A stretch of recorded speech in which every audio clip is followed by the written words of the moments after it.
Hello, thank you for joining me today. Today I'm featuring part 2 of the My Monthly Hero Arts kit for November 2020. If you missed part 1, I will link that in the description below. Card number 6 is a Slimline card, and I have used a Tim Holtz Alterations Poinsettia embossing folder. I dry embossed this using my die cutting machine and then lightly swiped some Hero Arts Unicorn White Pigment ink across the poinsettias. Here I am using my metallic silver gel pen to go over the scarf, the hat, and the eyes for this snowman. So I wanted a silver and white and red theme.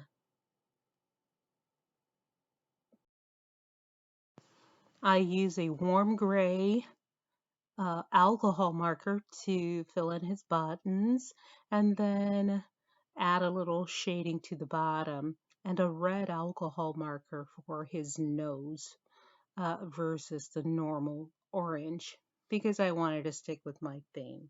And here you can see I used a scrap piece of paper for my red panel because I knew I was going to cover that up anyway. So I have cut two snowbanks, if you will, using wavy dies and have affixed those together. So I've affixed those together and now I am adding my snowman and my poinsettia to my panel. I've stamped my sentiment on my first white snowbank, sending warm wishes. And then I will take my Nouveau Liquid Mercury crystal drops and add some platinum silvery accents to the panel once I've affixed it to the card base.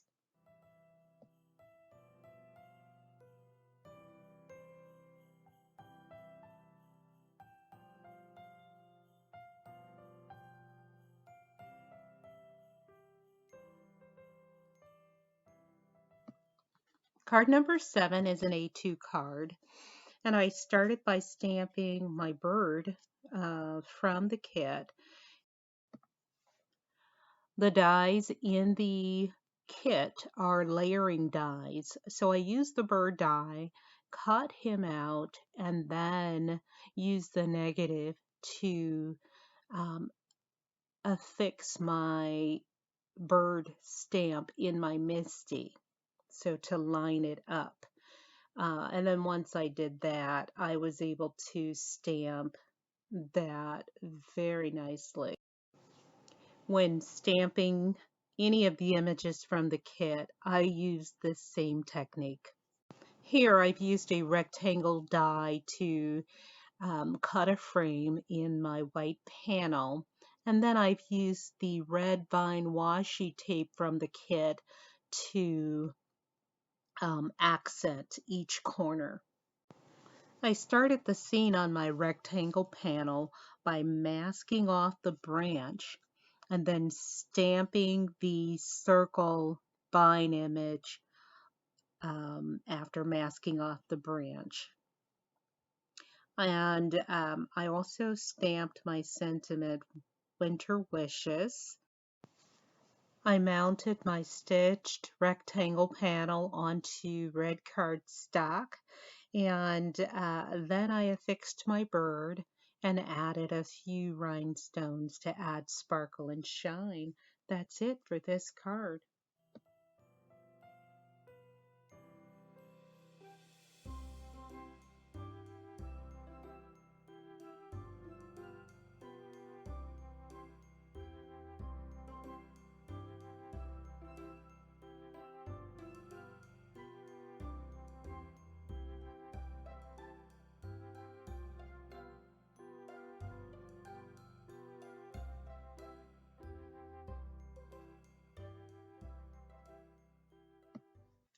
Card number 8 is an A2 card and very fun to make.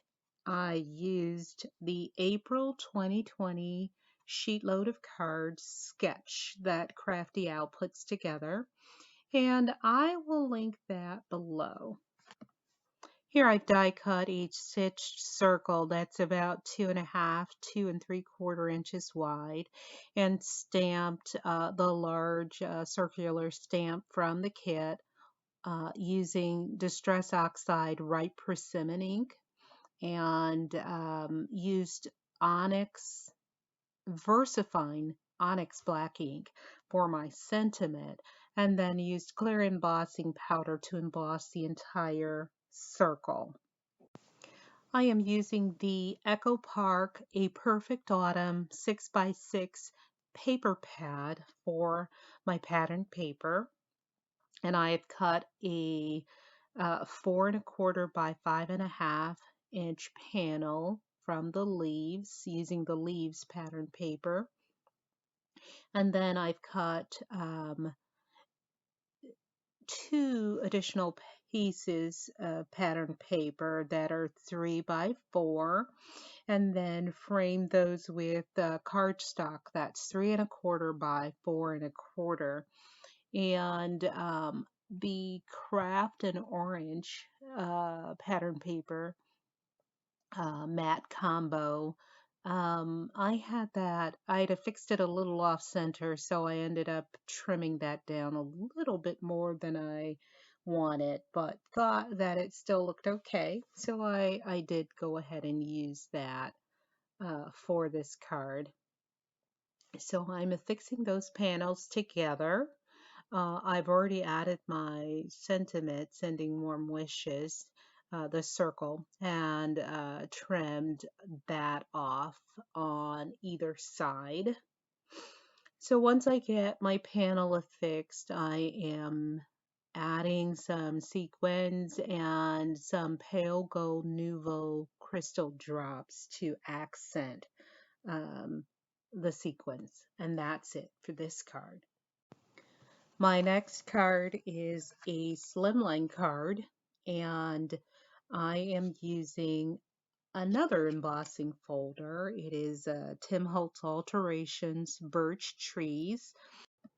I am using Distress Oxide Tumbled Glass ink, and I have placed some of that on my mat and added a little water, and I'm using that to paint in between the trees to add some light. I'm going to repeat the painting in certain areas just to darken or highlight some of the areas. Now I'm placing some of my black Sud Distress Oxide ink on my mat and adding a little water, and I'm going to use that to trace or highlight the right side of each of my birch tree branches.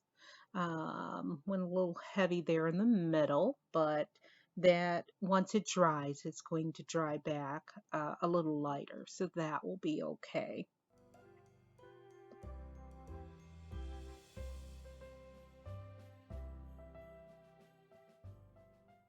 And here I'm taking a Hero Art Soft Granite ink cube and swiping lightly on my tree barks because I wanted to get that grainy tree look. I used post-it notes to mask off the areas that I didn't want to get paint on. And here I've cut 2 of the white snowbanks that I'm going to use on this card. And this is a great way to mask or disguise the area that doesn't emboss because you're making a slimline card. I have stamped an owl using the same soft granite ink, and now I'm using my warm gray alcohol marker to color in my owl because I want him to be gray. So I'm trying to soften him up even more. Here I'm affixing my finished panel that I've trimmed down.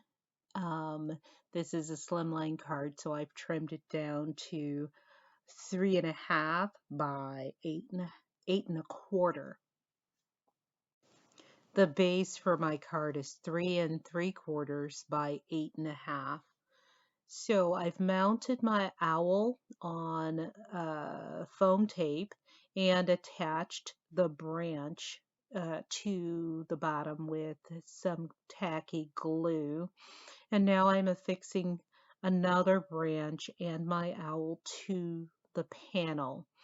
And here I'm going to add some white blizzard Nouveau crystal drops to my owl.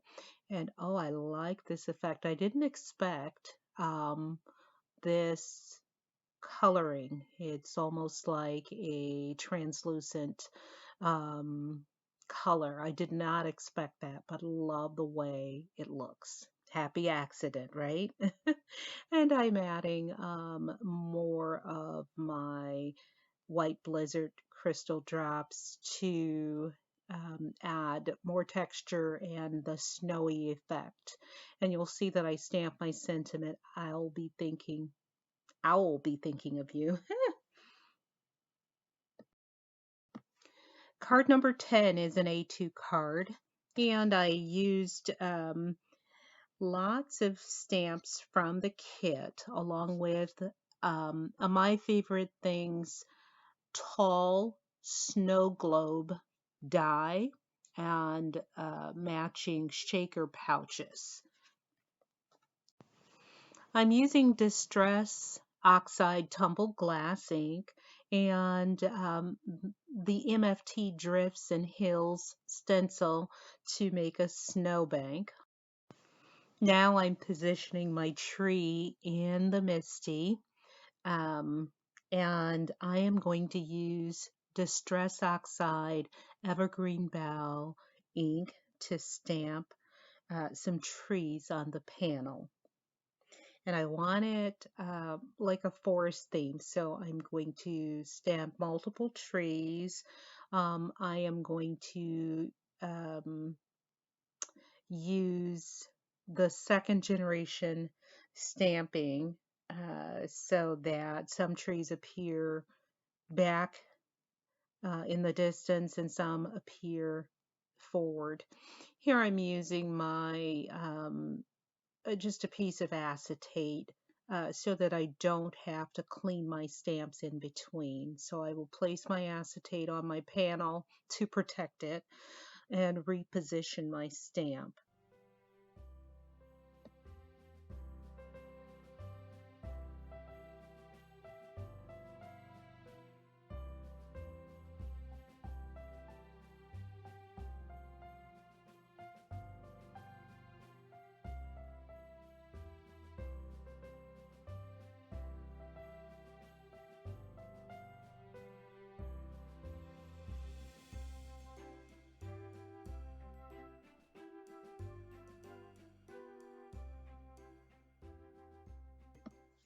Here I'll place my die in the center of my panel, line that up, and get that all cut out.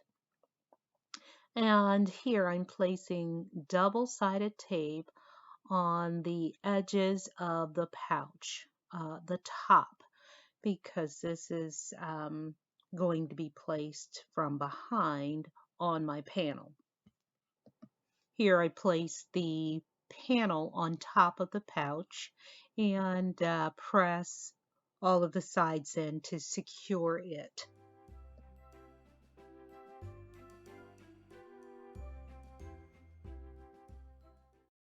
Next, I use a wider double-sided tape on the back of the panel that I've cut out. Use that around the perimeter of the entire cutout. And I'm going to use this to affix back to my main panel. Now I could have done this a different way where I put this piece on another piece of paper and use the panel to line it up. But I opted to do it this way because I thought it would be easier once I put my sequins in to just place the back panel onto the main panel, and this was easier for me. Then I realized that, well, I needed another tree or another image on the right side of my panel, but of course the pouch is raised, and so I could not get a good stamped image there, and instead die cut the tree and affixed it to the right side of my panel and was pleased with that. Using my scissors, I trimmed off the right side of the tree that overhangs the panel. And then I'm using some Magenta metallic gold ink to ink the sides of my snow globe die that I've stamped my sentiment on. And then I'm going to affix that to the panel, and I have off camera die cut and stamped a red owl and mounted him on foam tape and added the branch, and I'm affixing that to the top, um, or should I say the bottom of my snow globe. Now I'm using that same Magenta metallic gold ink to add some snowflakes to my panel. And in retrospect, I should have added these snowflakes before I added my pouch, but I didn't think about it. I wasn't thinking I was going to use the gold ink. Thought instead I would use just some Nouveau pale gold crystal drops, but decided I wanted the snowflakes. Um, so now I'm going to remove all of my tape and affix my uh, panel to my card base. And once I'm done with that, I wanted to add just a little bit more texture to the card, so I used some pale gold crystal drops to add to the center of the snowflakes, and this turned out beautifully. I really like the sequins that I used that came in the kit. It has snowflakes, iridescent snowflakes, and Christmas trees, and thought that went really well with this card. Now let's take a look back at all 5 cards I made in this video. Do you make holiday cards? Are you making any this year? Let me know in the comments. I typically make about 60 to 100 cards every year, and I have made about 35 to 40 cards, so I need to get on the ball and make a lot more cards. So I'm going to be working on that in some upcoming videos.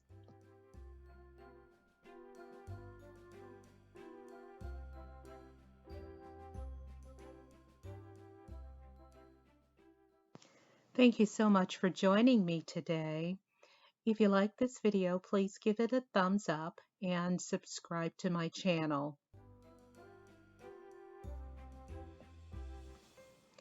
Until next time, good day, friends.